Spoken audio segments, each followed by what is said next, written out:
What's up, guys? You've probably heard interest rates are finally coming down after the seventh consecutive rate cut by the Bank of Canada. Normally, that's the kind of news that sends the housing market into a frenzy. Cheaper mortgages usually mean more buyers and prices going up. But for Vancouver real estate, interest rates won't necessarily boost the market this time. Surprised? Let's talk about why this housing market isn't following the usual script. One of the biggest factors holding back a boom is the sheer number of homes for sale right now.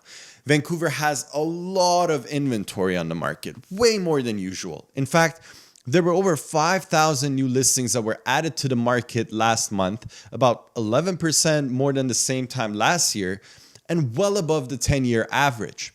And if you look at total active listings, which gives us a much more accurate representation of the market, it's around 12,744 homes, which is a massive 32% jump from last year and roughly 36% over the 10-year average, which is just insane. Normally, a healthy spring market does see more listings, but this is on another level. And here's the kicker: sales aren't keeping up. Home sales are actually down nearly 12% year over year and about 29% below the 10-year average. So, while a ton of people are trying to sell, fewer buyers are biting. This combination of high supply, low demand spells major trouble for price growth. To put it in perspective, realtors often look at the sales to active listings ratio to gauge the market's heat. If more than 20% of listings sell in a month, then it's a seller's market and prices tend to go up. If it's below 12%, it's a buyer's market and prices end up going down. Right now, Vancouver's sales to active listings ratio is around 14%, which is barely above buyer's market territory. Now, compare that to February of 2024, which wasn't a great year for the market. It was about 21%.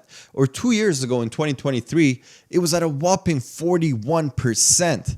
Clearly, things have cooled off. Buyers have more choice and more leverage now. So lower interest rates alone aren't going to suddenly flip the switch to a hot market. Another big reason lower rates aren't sparking a frenzy is the overall mood. It's the uncertainty. Both buyers and sellers are quite jittery about where the economy is headed. Even the governor of Bank of Canada, Mr. McClem, had an extremely unsure tone during the rate drop announcement earlier in the week on March 12th. Funny enough, the word uncertainty was used in the speech 24 different times. And yes, I actually counted. And it makes sense. Uncertainty is terrible for business and for big decisions like buying a home. When people aren't sure about their jobs, the economy, or future costs, they tend to pump the brakes, even if borrowing gets cheaper. Now, talking about uncertainty and future costs, we can't ignore the wishy-washy back and forth threat of tariffs, which is going to have heavy economic implications for us. New tariffs or any rising costs in the economy can eat into Canadian budgets over time. If consumers think that their grocery bills, gas, or other expenses might go up, they're way less likely to take on a huge new mortgage, low interest rate or not. So a lot of people are in the wait and see mode.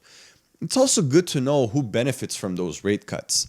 If you have a variable rate mortgage, a lower Bank of Canada rate means you'll see more of your payment going towards your principal rather than interest, which is a bit of relief. But if you have a fixed rate mortgage, your rates are tied to 5-year bond yield, not the overnight lending rate. So if you're locked into a fixed rate, these cuts don't help you in the short run.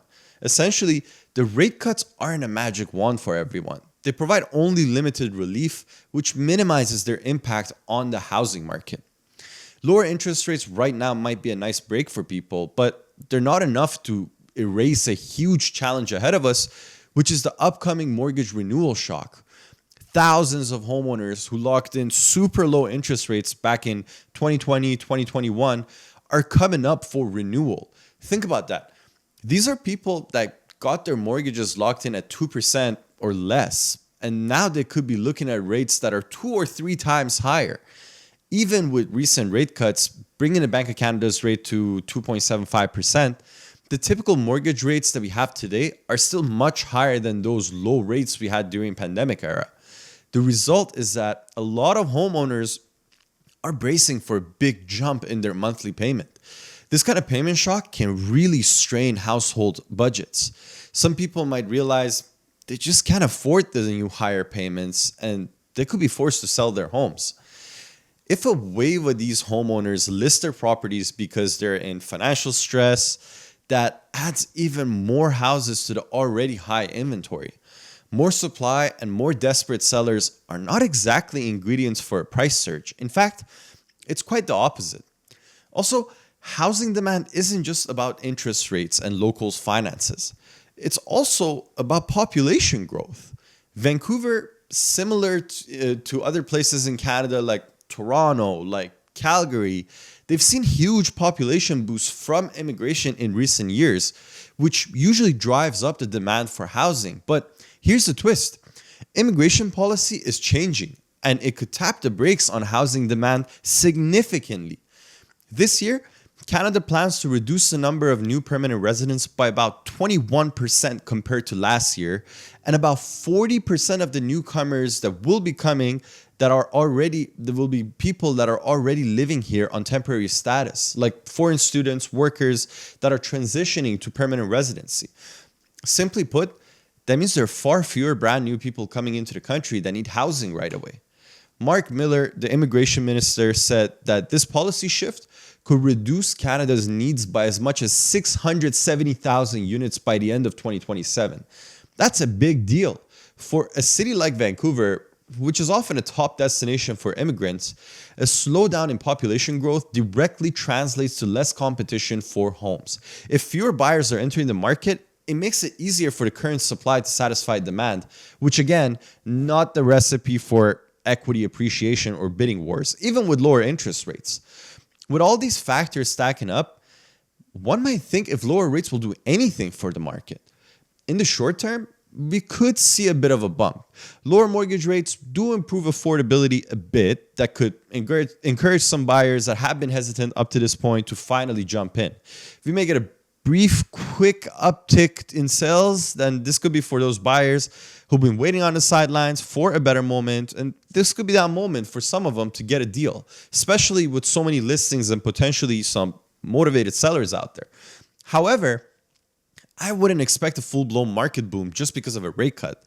The fundamentals we just talked about, like lots of homes being for sale, people being more cautious, upcoming mortgage renewals, and slower population growth could be powerful forces that won't disappear overnight.